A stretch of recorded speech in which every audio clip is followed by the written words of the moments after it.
Mes chers camarades, bien le bonjour. Vous l'avez peut-être vu passer à la radio, à la télé, sur vos réseaux sociaux ou dans les journaux, il s'est passé un truc de ouf le 22 mai 2020. Ce truc de ouf qui a été relayé par tous les médias, c'est la mort d'un animal. Mais pas n'importe lequel, ça serait l'alligator d'Hitler. Eh ouais, rien que ça. En 1936, aux États-Unis, naît un tout mignon, tout petit alligator que l'on nommera plus tard Saturne.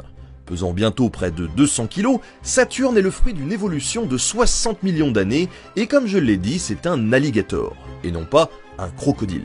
La différence entre les deux étant surtout physiologique et géographique. Les alligators ont le museau plus large et arrondi qu'un crocodile, et ils vivent principalement en Chine et aux États-Unis, là où les crocodiles sont plus en Afrique, en Asie, en Australie et en Amérique. Voilà, je voulais juste vous caser ça comme ça, parce que c'est toujours utile de savoir la différence entre alligator et nid. Mais rapidement, il est envoyé aux zoos de Berlin.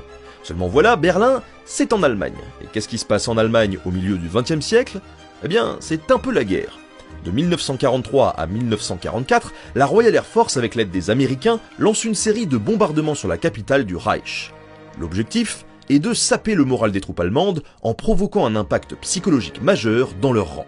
Si l'opération est globalement un échec puisque malgré les nombreux morts, elle n'a pas l'effet escompté, elle n'est pas sans conséquence pour notre petit camarade. Le 23 novembre 1943, un terrible bombardement détruit complètement l'aquarium du zoo de Berlin dans lequel se trouvait une trentaine d'alligators. Tandis que les corps d'une vingtaine d'entre eux gisent dans la rue qui longe le zoo, Saturne, lui, profite du chaos des bombes pour se faufiler en dehors de son enclos. Tout le monde le cherche.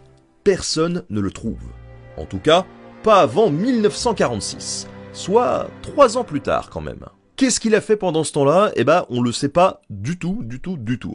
Peut-être qu'il a pris des vacances au bord de la plage pour reprendre des forces et être prêt à affronter vivre entre 30 et 50 ans maximum. C'était un petit peu le Jeanne Calment des alligators, quoi.